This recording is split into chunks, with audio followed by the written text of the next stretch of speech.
ایک سعودی شخص نے کسی فلپینی عورت سے چھپ کے شادی کی، چونکہ وہ پہلے ہی شادی شدہ تھا اور پہلی بیوی کے ساتھ اولاد بھی تھی۔ جب اس شخص کو بیماری لاحق ہوئی تو اس نے اپنی پہلی بیوی کے ساتھ جو اولاد تھی ان کو وصیت کے لیے جمع کیا اور ان میں سے اپنے بڑے بیٹے کو بتایا کہ بیٹا، میں نے چھپ کے فلپینی کسی عورت سے شادی کی ہوئی ہے، میرے بعد ان کا خیال رکھنا اور وراثت میں ان کو بھی حق دینا، اور ساتھ ہی ان کا مکمل پتہ بھی دے دیا جہاں وہ رہتی تھیں۔ کچھ دن بعد وہ شخص وفات پا گیا۔ ان کا بیٹا قاضی کے پاس گیا اور پوری تفصیلات بتا دی۔ قاضی نے فیصلہ رکوا دیا اور حکم دیا کہ فلپینی عورت کو بھی یہاں پیش کریں۔ تو بڑے بیٹے اپنے والد مرحوم کے دیے ہوئے پتے کے مطابق فلپین پہنچا۔ بڑی مشکل سے اس گلی میں پہنچا جہاں وہ رہتی تھی۔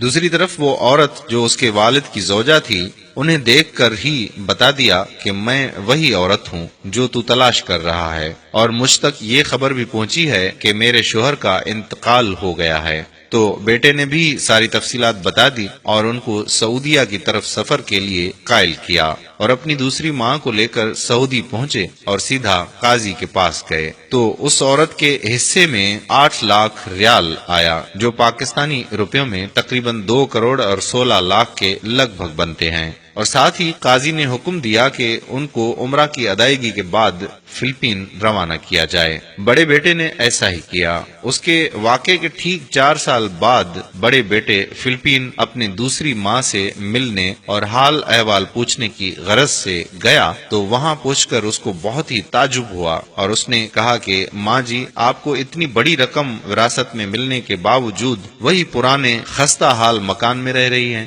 ماں جی نے اس کا ہاتھ پکڑ کر ایک جگہ پر لے گئی جہاں ایک بڑا اسلامی ادارہ قائم تھا۔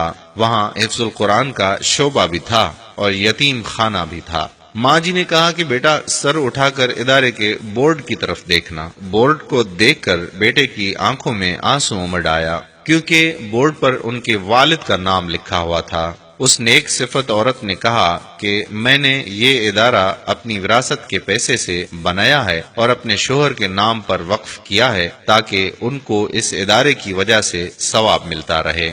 یہ تھی سچی محبت، ورنہ اس پیسے سے وہ ایک عالی شان بنگلہ بھی بنا سکتی تھی، پر انہوں نے سوچا محبت کے مقابلے میں عالی شان بنگلے کی کیا حیثیت، بنگلہ تو عارضی ہے، البتہ یہ اسلامی ادارہ ان کو اور ان کے شوہر کو آخرت میں کام آئے گا۔ جب بیٹا سعودیہ واپس آیا تو اپنے دوسرے بھائیوں کو بھی اس بارے میں آگاہ کیا۔ تمام بھائی اس رات جاگتے رہے اور باہم مل کر چندہ جمع کیا۔ اسی ایک رات میں 5 ملین ریال اپنے والد مرحوم سے منسوب اس ادارے کے لیے انہوں نے چندہ جمع کر لیا، جس کو ان کی دوسری ماں نے ان کے والد سے بے لوث محبت کی بنیاد پر قائم کیا تھا۔